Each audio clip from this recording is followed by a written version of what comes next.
Estamos entonces en la materia panorama del Antiguo Testamento. Ya hemos visto 4 estudios, con este son 5 lecciones de panorama del Antiguo Testamento.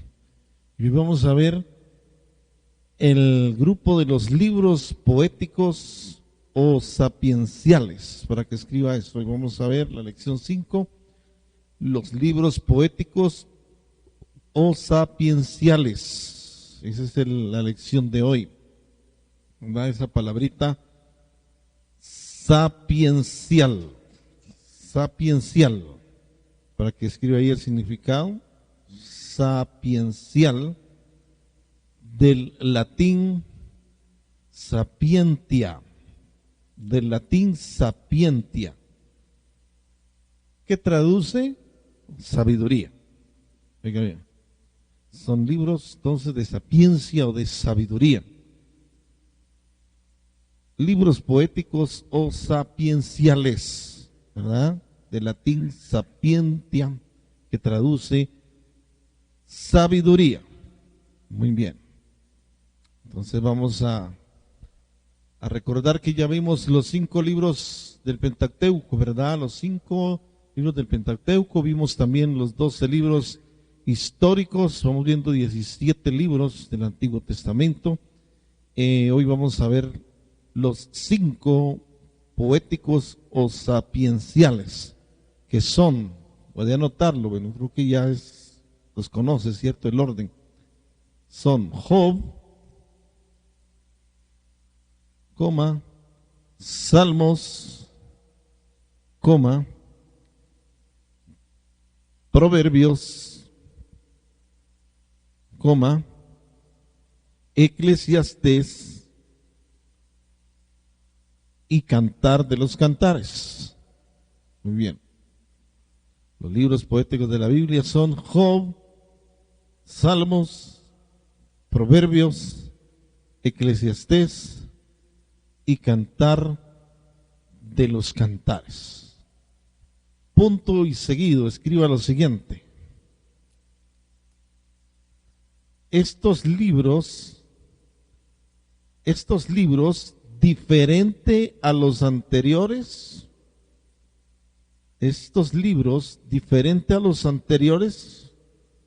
no relata experiencias históricas. Voy a repetir eso. Estos libros, diferente a los anteriores, no relata experiencias históricas. Punto y seguido. Más bien trata sobre experiencias del corazón humano. Más bien trata sobre experiencias del corazón humano, utilizando la poesía hebrea,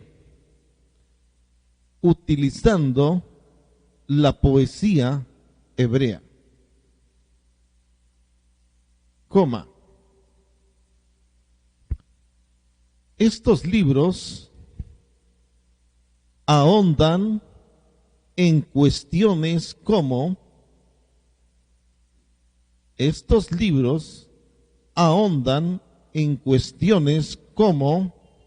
dos puntos, escriba lo siguiente: el sufrimiento, la sabiduría, la vida, el amor,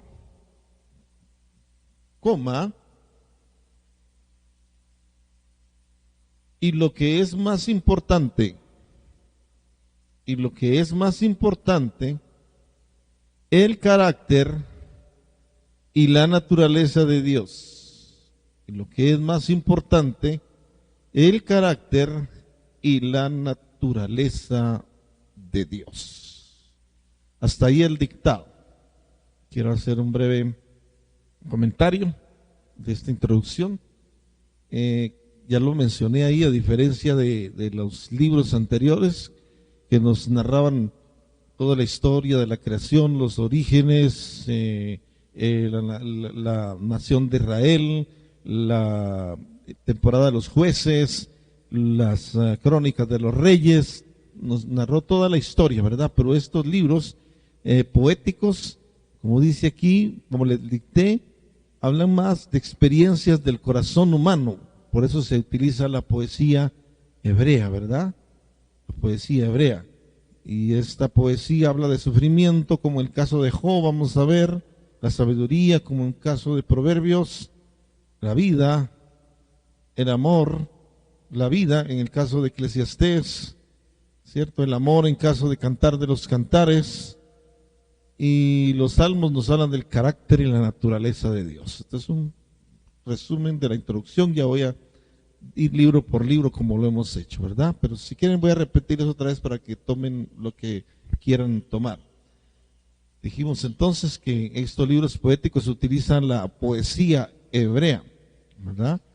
Y ahonda en cuestiones como el sufrimiento, el caso del libro de Job, la sabiduría, el caso del libro de Proverbios, la vida, el caso de Eclesiastés, el amor, Cantar de los Cantares, y lo que es más importante, el carácter y la naturaleza de Dios, en este caso, los salmos. Muy bien.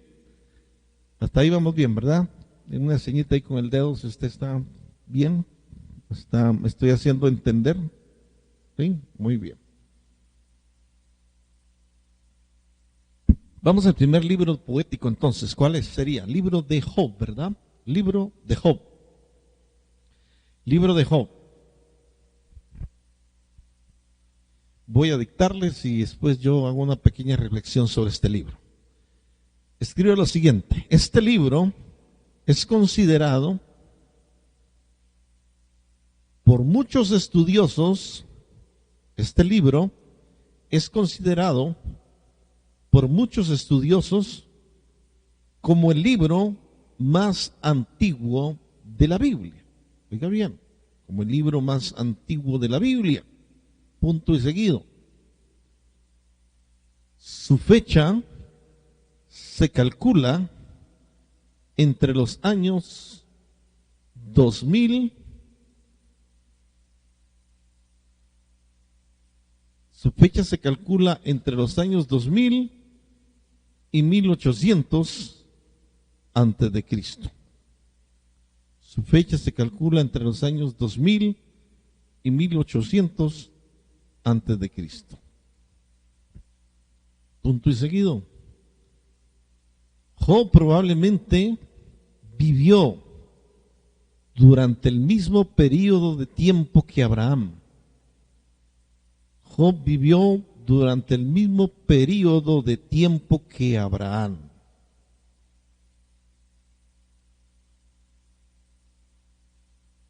Punto y seguido. Se describe a Job como un hombre rico,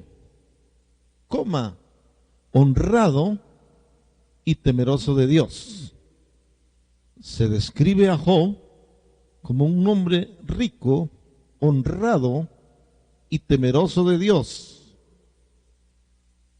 Punto y seguido. Después de un periodo de tiempo,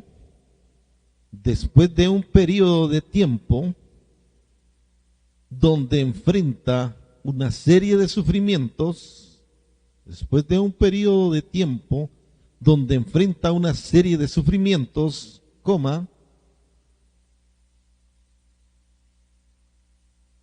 sus amigos íntimos lo acusan de haber pecado. Sus amigos íntimos lo acusan de haber pecado.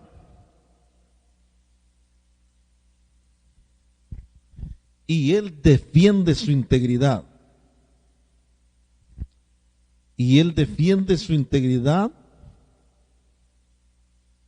Argumentando que no entiende el porqué de su sufrimiento. Y él defiende su integridad argumentando que no entiende el porqué de su sufrimiento. Punto y seguido. Al final, Dios le hace comprender su grandeza. Al final, Dios le hace comprender su grandeza, majestad y soberanía. Al final, Dios le hace comprender su grandeza, majestad y soberanía. Punto y seguido. Le restablece la salud, una nueva familia y lo hace más rico que antes. Le restablece la salud, una nueva familia y lo hace más rico que antes. Punto y final, ahí está. Ahora voy a comentar un poquito del libro. Usted va anotando lo que más le interesa. Para comenzar, vamos a hacer la misma dinámica de hace 8 días. ¿Cuántos han leído todo el libro de Job? Los que están ahí conectados. Aura lo ha leído todo. ¿Quién más? Sonia, Uriel también. Bueno, está bien. El libro de Job, entonces, escuchen bien. Voy a comentarlo un poco. El libro de Job muestra a un hombre temeroso de Dios, apartado del mal. Y el libro de Job también muestra una cosa importante, y es lo que sucede en la corte celestial, donde se presenta, dice en el capítulo 1, Satanás para acusar a Job. Y el argumento del enemigo es que Job no es temeroso de Dios, dijéramos, de gratis, no. Es que Job teme a Dios porque Dios lo ha bendecido tanto, es decir, Job porque tiene prosperidad material y Dios lo ha acercado y lo ha guardado. Pues eso es lo que Job tiene como motivación para temer a Dios. Ahí Dios le dice que no, que le permitirá al enemigo tocar sus bienes, pero no tocarlo a él. Oiga, qué tremendo. Tocar todo lo que tiene, incluyendo sus hijos, pero que no lo toque a él. Y ahí vemos nosotros que lo que dice San Juan 10:10, el enemigo vino a matar, robar y destruir, ¿verdad? Ustedes recuerdan un famoso versículo, creo que está en el capítulo 2 de Job, cuando dice, desnudo salí del vientre y desnudo volveré, nada traje, ¿cómo dice? Jehová dio y Jehová quitó, sea bendito el nombre de Jehová, ¿cierto? Hay mucha gente que se consuela con ese versículo, aunque en realidad Job está hablando desde su ignorancia, porque no es Dios el que le ha quitado lo que le había dado. Está bien, esto hay que tener un poquito de sabiduría para entenderlo. No es Dios el que le ha quitado a Job los bienes que tiene, ha sido el enemigo. Ahora bien, ¿por qué? El mismo Satanás dice que Dios tiene rodeado a Job con protección, lo tiene rodeado a él, a su familia, todo lo que tiene.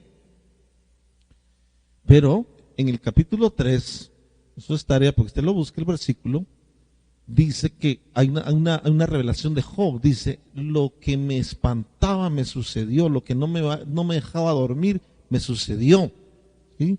Es decir, ahí vemos cómo Job vivía con miedo de perder sus tierras, de que su ganado se lo robaran, de que sus hijos murieran, o sea, todo lo que Job temía le sucedió. ¿Se está dando cuenta? Entonces, por eso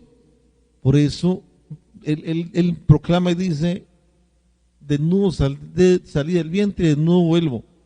Jehová dio y Jehová quitó, sea bendito el nombre del Señor. Él está hablando de algo que no está conociendo, no es Dios, es el enemigo, aprovechando un lugar que él mismo le ha dado con el temor, con el miedo, ¿sí?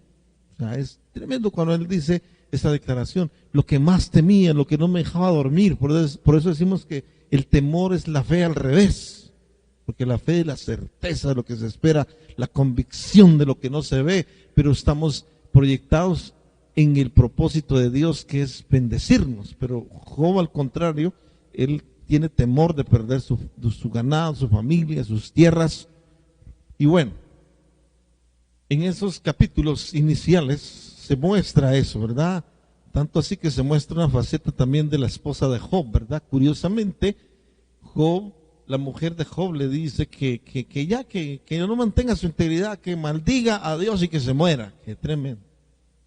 Y si ustedes se dan cuenta, pues, los que han leído todo el libro y los que lo van a leer, ningún momento Dios lanza un juicio contra la mujer de Job.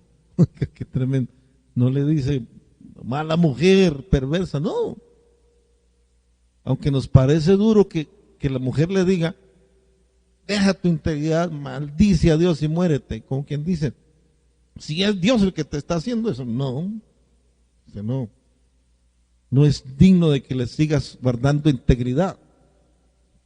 Curiosamente, cuando Dios restaura a Job, en el capítulo 42, el capítulo final, dice que él tuvo otros hijos, otras hijas, con la misma esposa. Qué tremendo. La mujer no se la tocó. Oiga bien. Pero en el transcurso del libro, bueno, ya estoy hablando mucho. Es que como me sé todo el libro, entonces empiezo a recordar. Llegan los amigos de Job. Bueno, el enemigo dice, el diablo dice, bueno, listo. Dios le dice, otra vez se presenta a Satanás y le dice, mira, lo arruinaste sin causa. Y ahí mantiene su integridad. Y Satanás le dice, claro, porque no lo has tocado a él, piel por piel. Dice, el hombre dará lo que sea. Le dice Dios, bueno, toca su cuerpo, pero no lo mates. Y en estas declaraciones nos damos cuenta que Dios solo va a autorizar al enemigo a hacer ciertas cosas, ¿cierto? Solo lo va a autorizar a hacer ciertas cosas. Tócalo, pero no lo mates. Y ya todos sabemos que tuvo una enfermedad, una sarna incurable que lo estaba matando en vida. Y a todos lo abandonaron, llegaron sus amigos, y sus amigos, el argumento de sus amigos es, no, lo que pasa es que Job ha pecado, tiene un pecado oculto y por eso le vinieron estos males, ¿verdad? En la iglesia a veces se hace esa doctrina y se dice, bueno, usted le está yendo mal porque algo está haciendo mal, algo está ocultando. No siempre es así, no siempre es así. En el caso de Job, él no estaba ocultando ningún pecado, oígame bien, no. Y sus amigos argumentan que confiese su pecado, que se aparte su pecado, que le pida perdón a Dios. Y Job argumenta, no, yo he mantenido mi integridad, yo he sido íntegro, y argumenta y dice no solo que él se mantiene en integridad, sino que él ayuda al necesitado, hace esto, hace aquello. Y su pregunta es, Dios, ¿por qué? ¿Por qué? ¿Por qué a mí? ¿Por qué yo?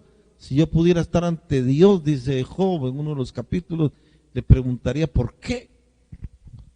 Curiosamente, nos vamos a ir ya al final del libro, resumiendo el capítulo 38, cuando Dios empieza a revelar a Job. Dios no le dice, mira Job, lo que pasa es que yo permití esto porque quería esto de ti. No, Dios empieza a decirle el cuidado que él tiene. Le dice, ¿dónde estabas tú cuando yo fundaba la tierra? ¿Sobre qué se sostiene la tierra? A ver si eres tan inteligente, dime, ¿quién le puso límites al mar para que no pase los límites que se le trazaron? A ver, ¿qué del avestruz que pone sus huevos y los abandona? ¿Quién cuida sus huevos? Dímelo si tienes inteligencia. O sea, Dios no le dice, ¿por qué estás sufriendo? Dios le dice, mira, en mi soberanía, es decir, la soberanía es que Dios hace como Él quiere, nadie le tiene que decir cómo debe hacer las cosas. Esto es tremendo para nosotros. Nadie le tiene que decir, Dios, hazlo así, no. Él le dice a Job, mira Job, yo tengo tal control que aún el avestruz que abandona sus huevos, yo cuido de esos huevos y permito que germinen. Y así, del capítulo 38, 39, y Job llega al punto en el que dice, de oídas te había oído, mas ahora mis ojos te ven. ¿Sí? Por tanto, dice, no volveré a hablar. Enséñame, le dice Job al Señor. Pero lo interesante es esa declaración. De oídas te había oído, mas ahora mis ojos te ven. Es decir, ahora tengo la revelación de que tú eres soberano, de que nada se escapa de tu control, de que todo lo que sucede tiene una razón y aunque yo no la entienda, tiene una razón de ser. Uy, esto es tremendo, porque todos pasamos por situaciones así, ¿verdad? Y todos preguntamos, pero ¿por qué, Señor? ¿Pero por qué yo? ¿Por qué a mí? ¿Por qué me sucede a mí? Y Dios dice, yo tengo el control, yo soy soberano, yo hago como yo quiero, no me tienes que decir, Señor, ¿por qué no haces esto? No me digas cómo hacerlo, yo sé cómo hacerlo. Qué tremendo, ¿verdad? Esto en el libro de Job, al final Dios restaura a Job, porque Job había hablado de las cosas cuando él argumentaba por qué yo soy íntegro. Él hablaba desde su temor a Dios, o sea, realmente él no había atribuido, como dice la Biblia, el despropósito a Dios, pero Dios lo restaura, restablece su salud, una nueva familia y lo hace más rico que antes.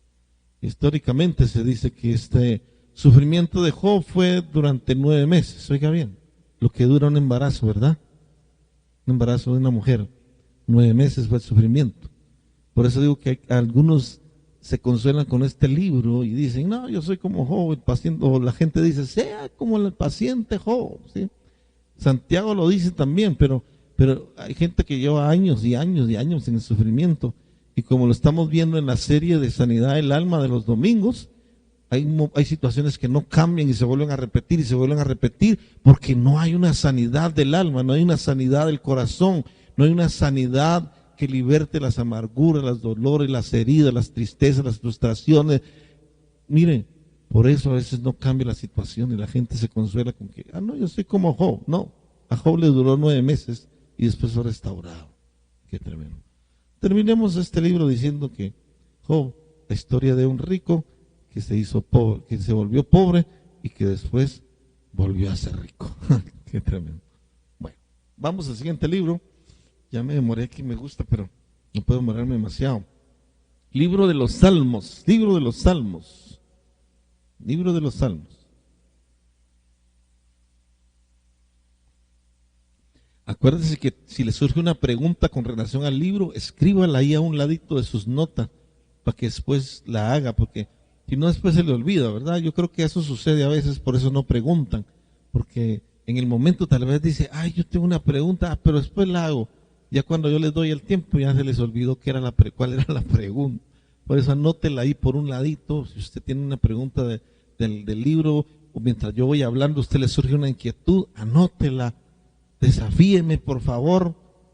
Tal vez llega usted hasta corcharme a mí, no va a poder contestar alguna pregunta, pero eso va a ser bueno, porque quiere decir que usted está concentradito, usted está ahí atento y usted está cuestionando lo que está oyendo.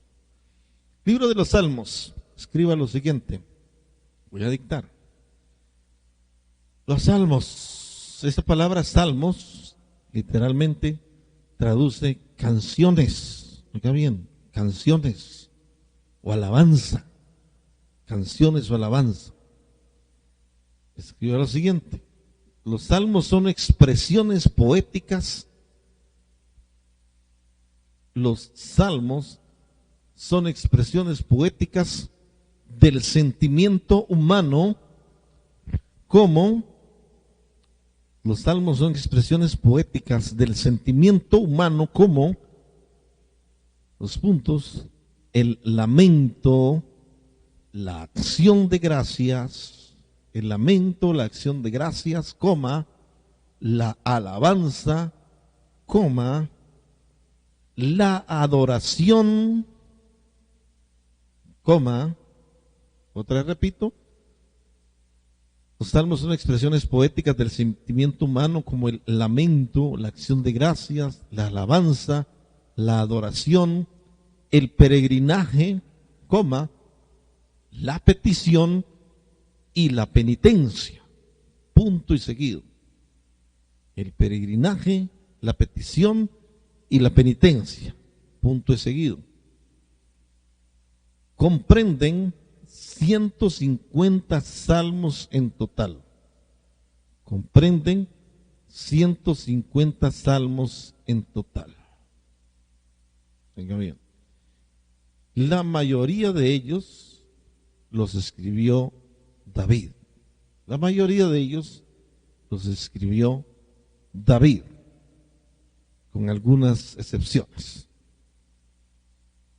Punto. Aparte, su mensaje principal es la alabanza a Dios por ser quien es. Su mensaje principal es la alabanza a Dios por ser quien es, coma,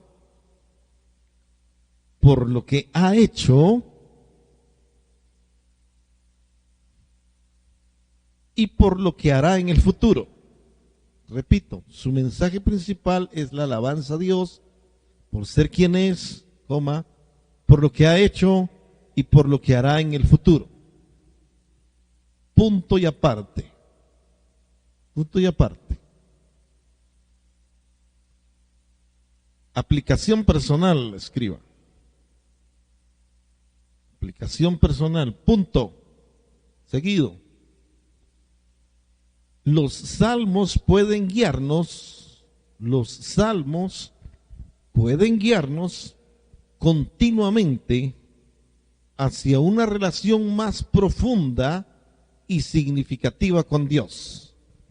Los salmos pueden guiarnos continuamente hacia una relación más profunda y significativa con Dios.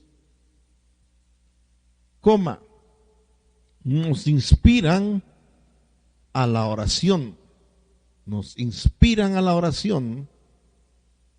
y son un consuelo en tiempos de prueba y dolor. Nos inspiran a la oración y son un consuelo en tiempos de prueba y dolor. Punto final. Bueno, vamos a comentar un poquito de los salmos, ¿verdad? Creo que el mayor énfasis que quisiera compartirles esta noche es el hecho de la aplicación personal, donde dice que los salmos pueden guiarnos continuamente hacia una relación más profunda y significativa con Dios. ¿Qué es esto? Todos cuando comenzamos nuestra vida espiritual siempre decimos, es que yo no sé cómo orar, ¿verdad?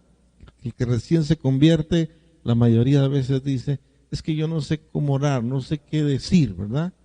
Entonces, inmediatamente los que ya sabemos les decimos, no, es que orar es hablar con Dios, ¿verdad? O hablar como estamos hablando los dos, y todos esos argumentos. Pero el libro de los Salmos es un libro que nos inspira a orar, a conocer el corazón de Dios, pues salmos significativos como el 1, que habla de la bendición del que medita en la palabra, del que no anda en consejo de malos.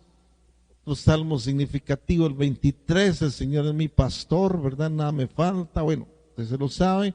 Otro salmo que revela el carácter y la naturaleza de Dios, ¿cierto? Entonces, el libro de los salmos nos inspira a orar, y nos inspira a orar desde la visión del salmista, que no ora de acuerdo a su necesidad, sino de acuerdo a quién es Dios. ¿Sí? El Salmo 91, por ejemplo, ¿cierto? El Salmo 91, el que habita al abrigo del Altísimo morará bajo la sombra del Omnipotente. O sea, el salmista ora desde la perspectiva de quién es Dios. Es mi abrigo, ¿sí? Si moro bajo el abrigo del Señor, ¿cierto? Entonces, el libro de los Salmos nos inspira a tener una relación más profunda y significativa con Dios. Esto es importante. Si usted quiere, por ejemplo, ver una exposición de un diálogo sincero, de una oración no repetitiva, el Salmo 119 es una exposición de lo maravilloso que es la palabra de Dios, del poder que tiene la palabra de Dios, de la confianza que tiene el salmista en lo que Dios le ha prometido. Óigame, qué hermoso el Salmo 119, yo lo leo muy seguido, me ministra, me inspira, me consuela, me fortalece. Y así todos los salmos, como los 147 al 150, que dan expresiones de alabanza, de júbilo, de celebración a Dios, ¿verdad? Esto es importante. O el Salmo 95, que inspira a la alabanza y a la adoración. Bueno, el Salmo 40, que es un salmo de clamor por ayuda en medio de una circunstancia difícil. El Salmo 41, 42, que nos habla de la sed que vivimos cuando tratamos de llenar ese vacío con cosas que no son Dios. Oiga bien. Y así podría seguir hablándoles de muchos más salmos. Salmos del hogar, como el Salmo 127, 128, donde habla de los hijos, donde habla de la esposa. Óigame bien, donde habla de la familia. Todo esto nos revela, como lo dijimos en la introducción de esta lección, el carácter y la naturaleza de Dios. Los salmos entonces nos inspiran a la oración, ¿verdad? Yo personalmente me disfruté mucho los salmos al comienzo de mi vida espiritual. Ustedes saben que mi esposa fue la que me ganó para Cristo a mí, ¿verdad? Después yo me la gané para mí. Entonces ella me dio un consejo, me dijo: léete los salmos para que aprendas a orar, para que aprendas a hablar con Dios. Y fue una de las grandes bendiciones que yo tuve en mi vida. Bueno, libro de los Salmos. Vamos al siguiente, libro de los Proverbios. Acuérdense que si hay alguna preguntita, anótela por ahí.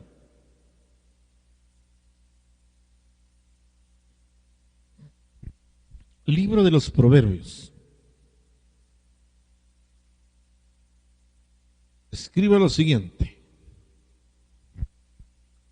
la mayoría de los proverbios son atribuidos a Salomón.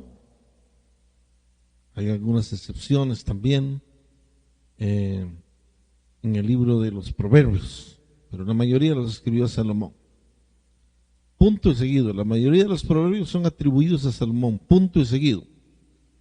El objetivo de los proverbios es una profunda reverencia y respeto por Dios. El objetivo de los proverbios es una profunda reverencia y respeto por Dios. Entre paréntesis escriba temor de Dios. Entre paréntesis, temor de Dios. Punto y seguido. Inspiran también a vivir una vida en sabiduría. Inspiran también a vivir una vida en sabiduría. Punto y seguido. Entre paréntesis escriba sabiduría. Sabiduría es el arte de vivir. Es el arte de vivir conforme a los principios de vida revelados en la palabra de Dios. Sabiduría es el arte de vivir conforme a los principios de vida revelados en la palabra de Dios. Cierre paréntesis, punto y final. Bien. Bueno, no les pregunté quiénes habían leído los salmos todos, pero bueno, quiero preguntarles quiénes han leído todo el libro de los Proverbios. Quiero ver su mano levantada. Proverbios, ese es más común que lo leamos, ¿cierto? Y cuando lo hacemos también se puede leer, como son 31, ¿cierto? Son 31 proverbios, capítulos, pero se puede leer perfectamente uno diariamente, ¿verdad? Para que ocupe los meses que traen, pues 31, le van a dar para leer un proverbio diario. Bueno, voy a compartir algunas cosas de proverbios, usted toma ahí nota. El libro de los proverbios se cree que fue escrito en la edad, en la edad en que Salomón era fuerte en su relación con Dios. Ustedes saben que Salomón se apartó del Señor en su vejez, ¿verdad? Pero se comenta en los diferentes diccionarios que Salomón lo pudo haber escrito en el momento donde era más firme su relación con Dios, es decir, donde él está desafiando a otros a que vivan en la voluntad de Dios. El capítulo 1, los primeros 7 versículos hablan del propósito de los salmos, de los proverbios, y dice que están escritos para que los jóvenes adquieran inteligencia, el simple se haga sabio. Bueno, hay muchas razones para los proverbios, y en el versículo 7 está un texto, capítulo 1, verso 7, el principio de la sabiduría es el temor a Jehová, ¿verdad? Entonces, después el libro de los proverbios tiene un derroche de consejos, porque eso es lo que es un proverbio, es un consejo corto, conciso, pero con una profunda enseñanza que llama a la reflexión y al cambio. Escúcheme bien, por eso hay proverbios que hablan del contraste entre el que hace el bien y el que hace el mal, ¿verdad? Ahí en el capítulo 1 de Proverbios dice, después de decir que hay que enseñarle a los jóvenes sabiduría, inteligencia, que el simple se haga sabio, dice también que no vayan por el camino, por el mal consejo de los pecadores, que los incitan a vivir una vida apartada de Dios, porque van a sufrir las consecuencias. Oiga bien, Proverbios capítulo 2, capítulo 3, habla Salomón a título personal, hablando de los consejos que le dio su papá, que le dio su mamá, es decir, el rey David, habla de todas estas cosas. Proverbios 5 habla de el peligro de la inmoralidad, del adulterio, el capítulo 6 de la pereza, el capítulo 7 vuelve y enfatiza el tema del adulterio, escúcheme bien, el capítulo 8 habla de la sabiduría. Bueno, así se va el libro de los proverbios, dando una cátedra de enseñanza con situaciones de la vida en que alguien necesita un consejo, le pone el contraste entre lo que pasa con el que hace el mal y con el que hace el bien, ¿verdad? Entonces, el libro de los proverbios nos debe llevar a una vida que tenga nuevos valores y nuevos principios, porque recordemos que todos fuimos formados en una familia donde aprendimos, muchas de las cosas que aprendimos fueron tradiciones, ¿verdad? Tradiciones. Entonces, el libro de Proverbios viene como a transformar nuestra mentalidad en cuanto a lo que verdaderamente es un principio de vida, un valor en el reino de Dios, ¿cierto? Y no solamente una costumbre, o aún peor, una mala costumbre aprendida o recibida de nuestros padres o de nuestro entorno. Entonces, me gusta esto porque yo hice toda una serie de este libro y la llamo el arte de vivir conforme a los principios de vida revelados en la palabra de Dios. Eso es ser sabio, sabio. La serie es sobre ser sabio, y ser sabio es vivir conforme a los principios de vida revelados en la palabra de Dios. Entonces, Proverbios contiene advertencias también de aquel que no quiere escuchar, ¿verdad? De aquel que escucha pero no aplica. Bueno, Proverbios enseña todo esto. Termina el capítulo 31 de Proverbios, y ustedes saben, con un elogio de la mujer virtuosa, ¿verdad? Mujer virtuosa, capítulo 31. ¿Sí? Mujer virtuosa, ¿quién la hallará? Porque su valor es más que el de las piedras preciosas. Bueno, termina, cierra el libro de los Proverbios con una exaltación de la mujer que teme al Señor. Y de ahí pegamos un salto al libro de Eclesiastés. Ya, salte conmigo, a la 1, a las 2 y a las 3. Ya, estamos en el libro de Eclesiastés. Eclesiastés, que significa, entre paréntesis, el predicador. Eclesiastés significa el predicador.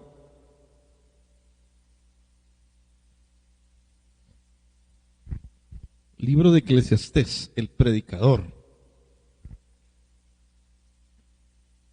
Escribo lo siguiente que le voy a dictar. El libro de Eclesiastés es una autobiografía escrita por el rey Salomón.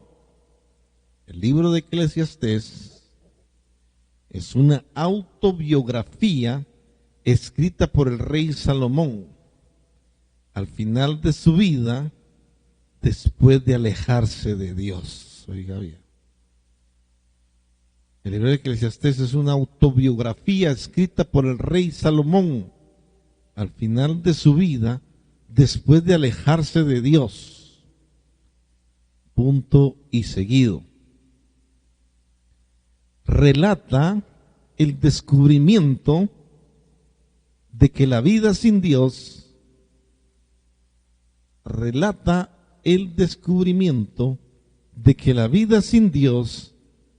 es una búsqueda larga e infructuosa de gozo, significado y satisfacción.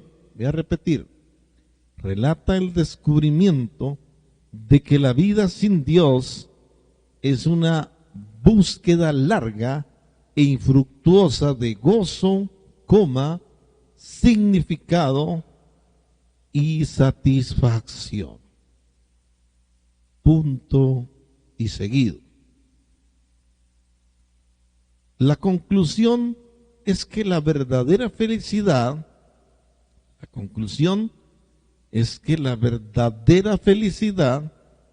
y propósito de la vida solo se encuentran en Dios.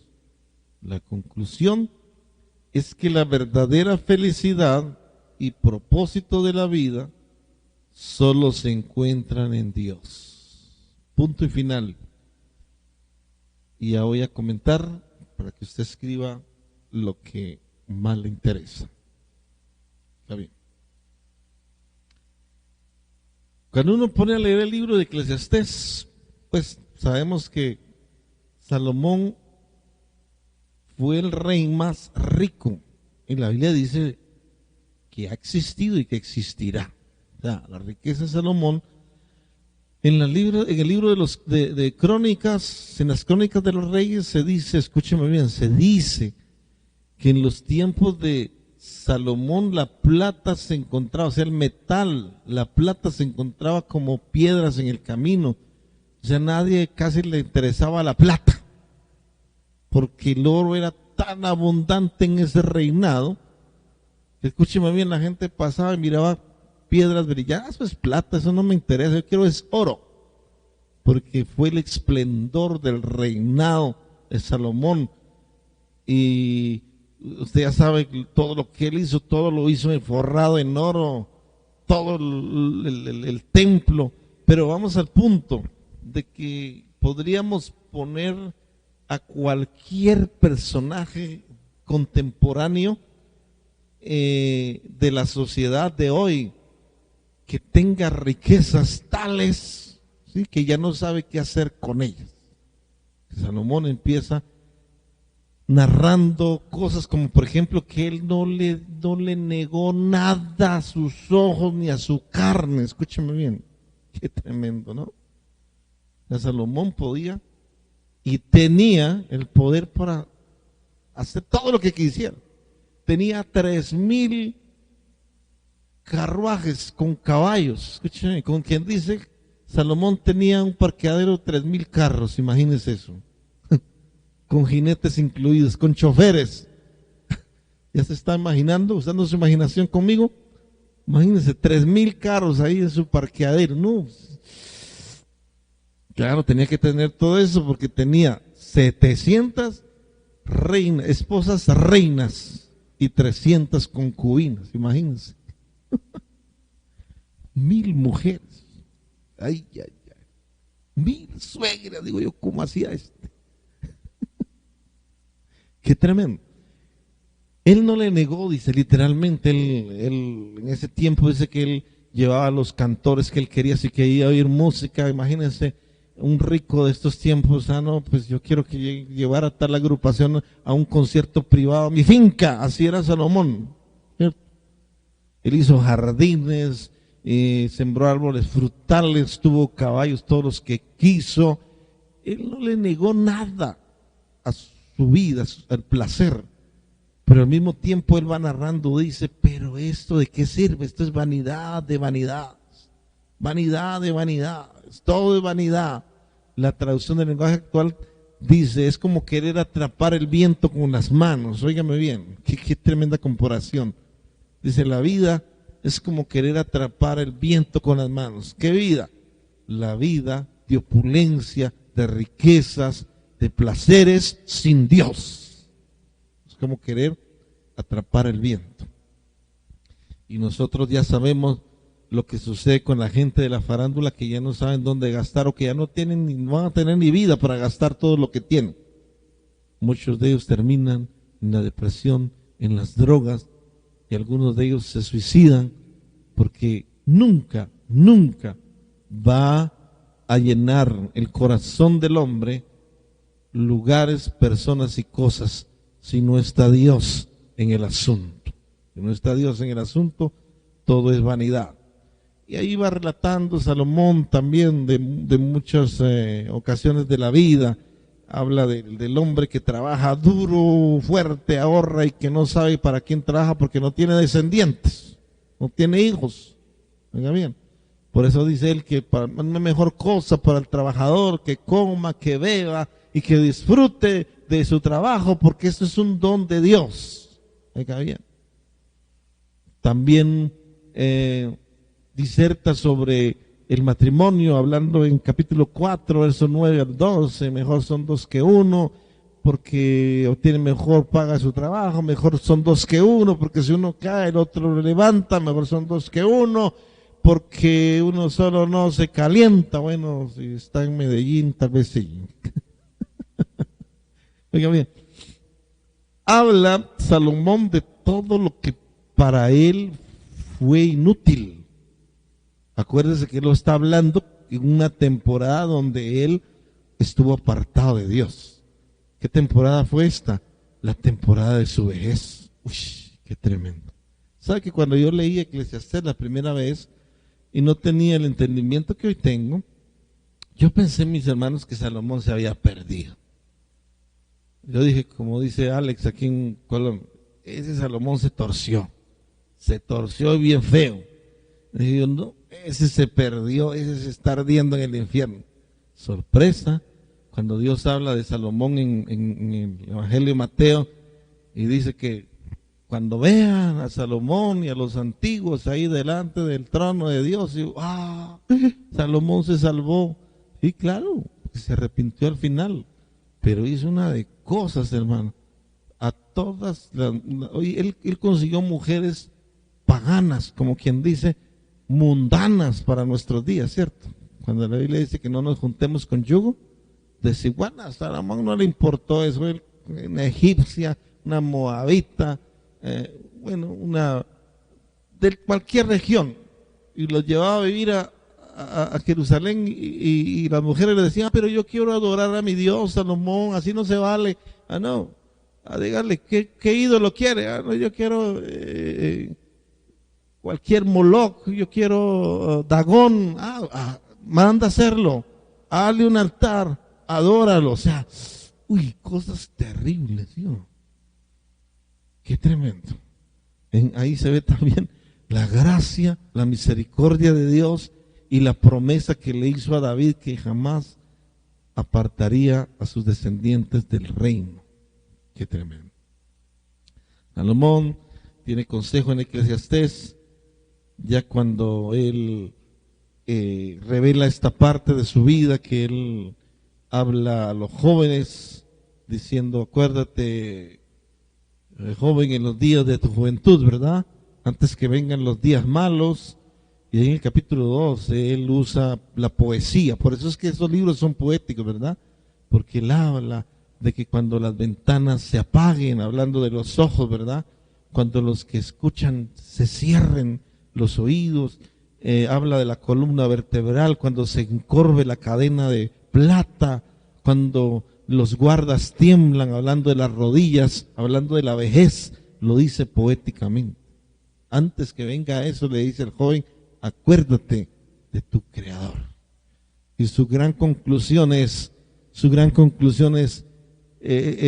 teme a Dios y apártate del mal. Esto es todo para el hombre. Eclesiastés. ¿Sí? ¿Cuántos han leído todo el libro de Eclesiastés? Quiero ver. Manos arriba. No lo voy a saltar. Manos arriba. Eclesiastés. Uf, tremendo. Lo pone uno a pensar, lo pone uno a reflexionar.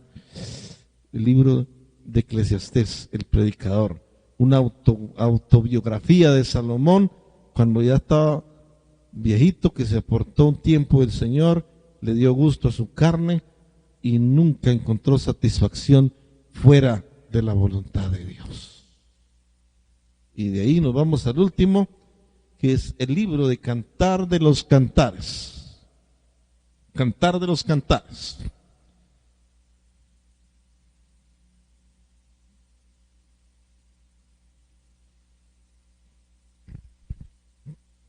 Cantar de los Cantares, entre paréntesis, significa canción de bodas.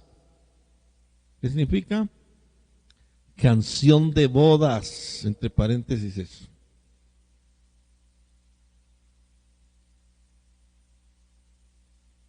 Mire que aquí, bueno, lo voy a dictar, después comento, si no me voy a quedar comentando. Escribe lo siguiente. Este libro describe su amor por una hermosa campesina. Este libro describe su amor por una hermosa campesina llamada la Sulamita y su matrimonio con ella. Este libro describe su amor por una hermosa campesina llamada la Sulamita y su matrimonio con ella. Punto y seguido. Es un libro de contenido erótico. Es un libro de contenido erótico y también es una analogía entre Cristo y la iglesia. Y también es una analogía entre Cristo y la iglesia. Es un libro de contenido erótico y también es una analogía entre Cristo y la iglesia. Punto y seguido. El sexo ha sido corrompido por el mundo. El sexo ha sido corrompido por el mundo. Punto y seguido. El sexo en su creación original,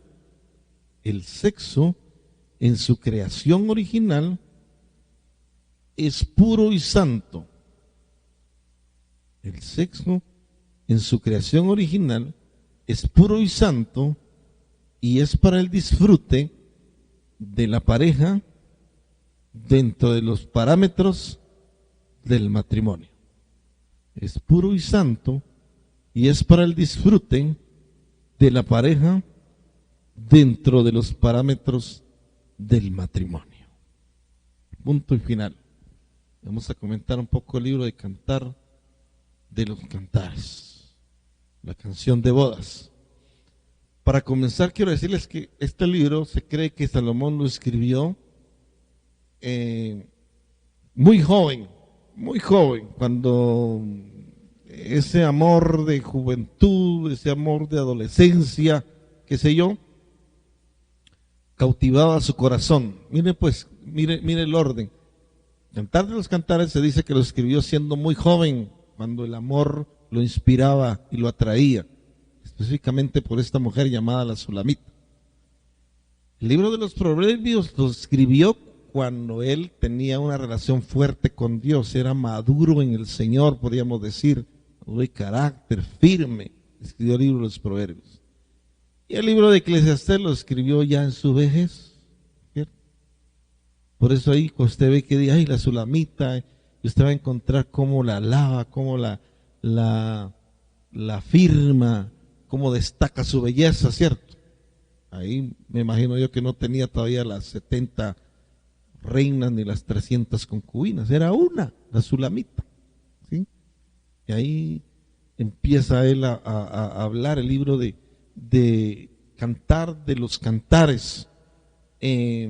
Describe, oígame, la relación de amor entre un hombre y una mujer, ¿verdad? Recordemos, cuando yo dije que es un libro de contenido erótico, esa palabrita puede sonar pesada si no tenemos el concepto correcto del erotismo, ¿verdad? ¿Cuántos han escuchado la enseñanza? Bueno, nosotros le hemos dado en algunas ocasiones de las diferentes expresiones de amor, ¿verdad? Por ejemplo, cuando decimos que el amor ágape, ¿a qué se refiere el amor ágape? Es el amor de Dios, es el amor incondicional, ¿verdad? 1 Corintios 13, el amor todo lo sufre, todo lo cree, todo lo soporta. Bueno, ese es el amor ágape, el amor incondicional. El amor erótico es el amor entre un hombre y una mujer, ¿sí? El amor filial es entre padres e hijos, hijos y padres, entre hermanos, ¿verdad? Por eso, por ejemplo, si un padre le dice a una hija, hija, te amo, hija mía, ¿qué le está diciendo el papá? Le está dando esta expresión de amor filial. Pero si le dice un hombre, un esposo a una esposa, mi amor, te amo, mamacita, le digo yo a mi esposa, ese ya es un amor erótico, ese es un amor diferente, ¿sí? Miren pues la diferencia, ¿cierto? Entonces, el amor erótico es un amor diseñado por Dios para el placer de la pareja, ¿sí? Para el placer de la pareja.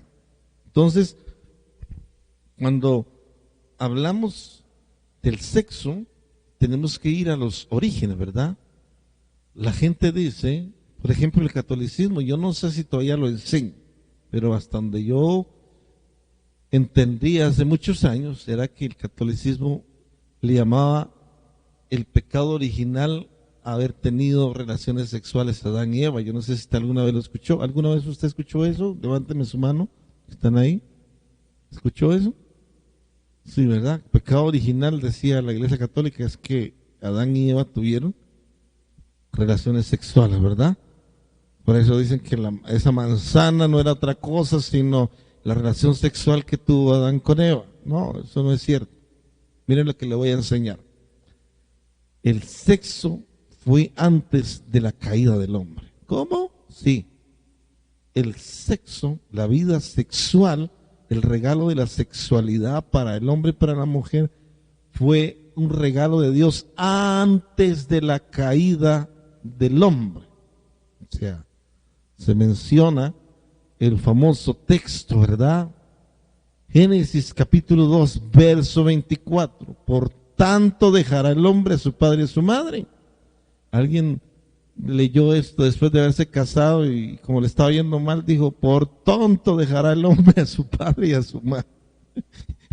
Él lo dice, por tanto dejará el hombre a su padre y a su madre y se unirá a su mujer y los dos serán una sola carne. Entonces, habla de la relación sexual o del regalo de la sexualidad de Dios para el hombre y la mujer antes de la caída, ¿verdad? Antes de la caída del pecado.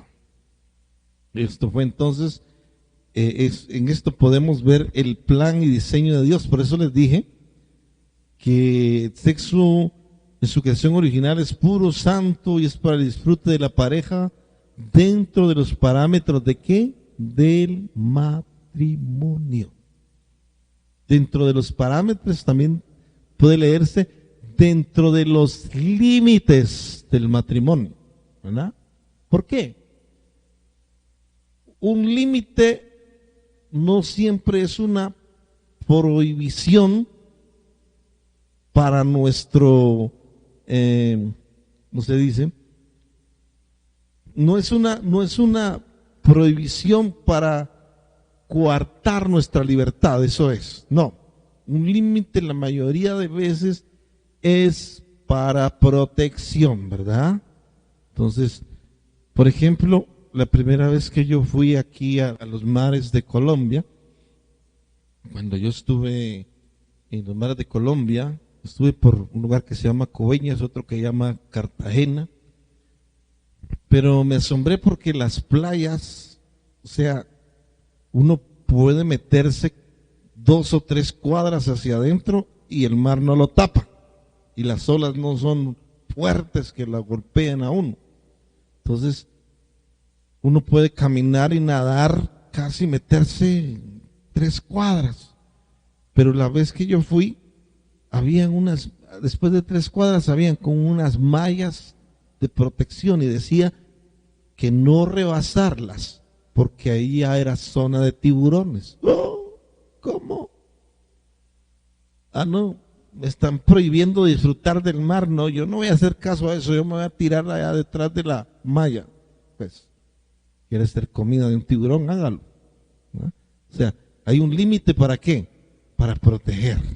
Así es el matrimonio, así es la sexualidad dentro del matrimonio. O sea, Dios pone un límite no para coartar nuestra libertad, sino al contrario, para protegernos, porque Dios sabe que dentro de los parámetros del matrimonio, el sexo es más que una relación carnal, es unir cuerpos, pero también unir almas, llegar a ser uno solo, como lo dice la Biblia.